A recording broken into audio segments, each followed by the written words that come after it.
প্রচণ্ড এই গরমে প্রাণ ঠান্ডা করার জন্য পাকা আমের মধ্যে মাত্র 1 চামচ ময়দা মিশিয়ে খুব সহজে মাত্র 20 মিনিটের মধ্যে লোভনীয় এই রেসিপিটি সহজেই বানিয়ে নিই।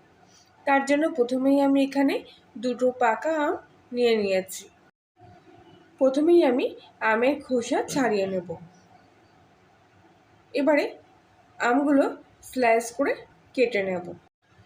আমের সিজনে আম দিয়ে তো প্রচুর রেসিপি বানিয়েছেন, তবে এই রেসিপিটি যদি না বানিয়ে থাকেন তাহলে কিন্তু পরের বছরের জন্য আবার অপেক্ষা করতে হবে, আর নইলে আফসোস হবে পরে যে এই রেসিপিটি কেন বানিয়ে খেলাম না। গরমের জন্য একদম পারফেক্ট। 2টো আমের টুকরোই এখানে আমি কেটে নিয়েছি। এবার এখানে আমি 1.5 কাপ মতো টক দই নিয়ে নিয়েছি। একটা বাটির ওপরে একটা ছাঁকনি রেখে তার উপরে টক দইটা আমি ঢেলে দিচ্ছি। আপনারা সুতির কাপড়ের মধ্যেও এই টক দইটা এইভাবে রেখে দিতে পারেন কিছুক্ষণ ধরে জল ঝরানোর জন্য। মোটামুটি এখানে আমি 200 গ্রাম মতো টক দই নিয়েছি।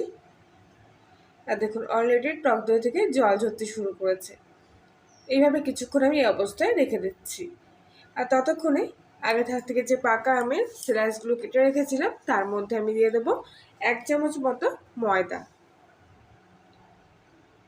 সম্পূর্ণ ময়দাটাই আমি আমের মধ্যে দিয়ে দিলাম, আর সঙ্গে দিয়ে দিচ্ছি এর মধ্যে 1/2 কাপ মতো চিনি দিয়ে দেব। যদি আপনাদের আমগুলো খুব একটা বেশি মিষ্টি হয় তাহলে চিনির পরিমাণটা আর একটু কমিয়ে কিংবা বাড়িয়ে দিতে পারেন। খুব ভালো করে এবারে ময়দার সাথে আর চিনির সাথে আমটা এখানে মিশিয়ে নিচ্ছি। আমি কিন্তু এখানে কোনো জলের ব্যবহার করিনি। আর আরেকটা কথা বলে দিচ্ছি যে 2টো পাকা আমের মধ্যে 1 চামচ ময়দাই কিন্তু যথেষ্ট। আর যদি আপনারা আমের পরিমাণটা বাড়িয়ে দেন তাহলে ময়দার পরিমাণটা আরেকটু বাড়িয়ে দেবেন। তাই বলে 2টো পাকা আমের মধ্যে কিন্তু 1 চামচের বেশি পরিমাণ ময়দা দেবেন না। যতটা সম্ভব এখানে আমের সাথে ময়দাটা আর চিনিটা খুব ভালো করে মিশিয়ে নিয়েছি। এবারে এর মধ্যে দিয়ে দেবো 1 চামচ মতো গুঁড়ো দুধ। এবার আবারও খুব ভালো করে সব কিছু একসঙ্গে এখানে মিশিয়ে নেব।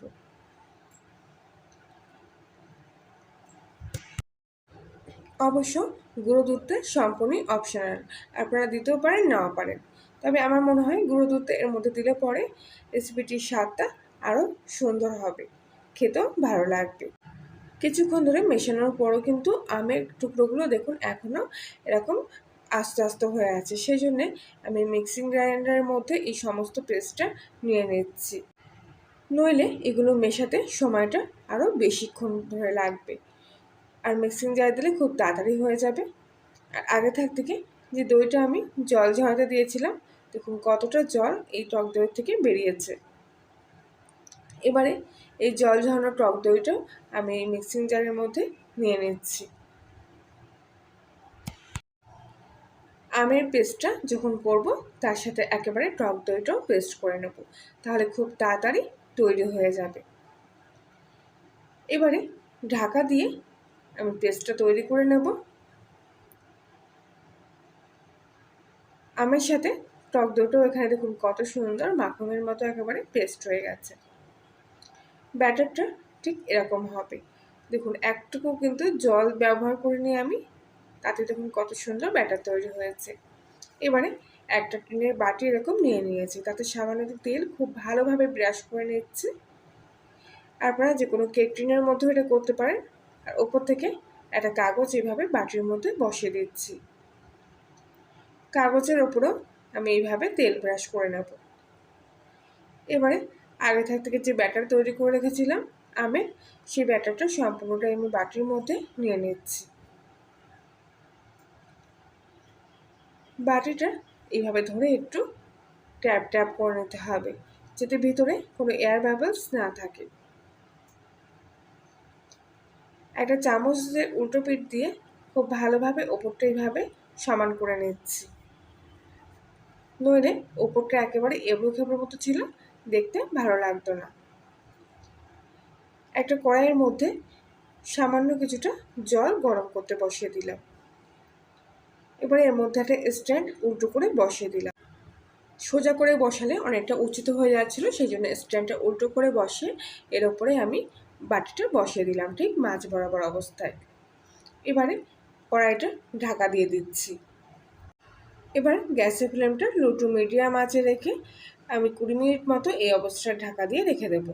আর অবশ্যই ঢাকনা ছিদ্রটা এইভাবে খোলা রাখবেন যাতে ভিতর থেকে বাষ্পটা বেরিয়ে যেতে পারে। 20 মিনিট পর আমি ঢাকনাটা খুলে নিলাম। এবারে গ্যাসটা আমি অফ করে বাটিটা নামিয়ে নেব আর কিছুক্ষণের জন্য ঠান্ডা করে ফ্রিজের মধ্যে রেখে দেব। প্রায় 30 মিনিট মতো এই বাটিটা ঠান্ডা হয়ে যাওয়ার পর আমি ফ্রিজের মধ্যে রেখে দিয়েছিলাম। আর দেখুন ওপর থেকে কত সুন্দর সেট হয়ে গেছে, একটুকুও কিন্তু হাতে লেগে যাচ্ছে না। এবারে একটা স্টিলের ঢাকনা এই বাটির ওপরে বসে এইভাবে উল্টে দিচ্ছি। বাটিটা এবার আমি তুলে নেব। আর দেখুন সম্পূর্ণ ডেজার্টটা কিন্তু পড়ে গেল বাটির থেকে থালার উপরে, আর ওপর থেকে কাগজটা আমি এইভাবে তুলে নিচ্ছি। 20 মিনিটের মধ্যেই দেখুন পাকা আম দিয়ে কত সুন্দর ডেজার্টটা তৈরি হয়ে গেল। ওপর থেকে কিছুটা কাঠবাদাম আর কিছুটা গ্রিন জেলি ছড়িয়ে দিচ্ছি। আপনারা আপনাদের পছন্দ মতো যে কোনো ড্রাই ফ্রুট কিংবা আমের টুকরো দিয়ে ওপর থেকে এই ডেজার্টটা ডেকোরেশন করতে পারেন, তাহলে দেখতে আরও সুন্দর আকর্ষণীয় হয়ে উঠবে। এবারে এই ডেজার্টটা আমি কেটে নিয়ে দেখাচ্ছি। দেখুন কতটা সফট হয়েছে, একদম তুলোর মতো। কেকও না আবার আইসক্রিমও না, খেতে এতটাই সুন্দর, মুখে দিলেই একেবারে মিলিয়ে যাবে। আমি কাটছি, আশা করছি আপনারা দেখলেই বুঝতে পারছেন কতটা সুন্দর বসে গেছে আর কত সুন্দর নরম হয়েছে, যে কাটতে গেলে একটুকু কিন্তু বেঁধে যাচ্ছে না। এর থেকে একটা টুকরো আমি কেটে নিয়ে দেখাচ্ছি। দেখুন ভিতরটা কতটা সুন্দর হয়েছে, দেখলেই জিভে জল চলে আসবে। আর এই গরমে এরকম ঠান্ডা ঠান্ডা এক পিস ডেজার্ট হলে কিন্তু একেবারে প্রাণ জুড়িয়ে যাবে, যে কেউ খেলে আবার বানানোর জন্য আবদার করবে। আশা করছি আজকের রেসিপিটি আপনাদের কাছে ভালো লেগে থাকবে। ভালো লাগলে প্লিজ লাইক শেয়ার কমেন্ট করে জানাবেন।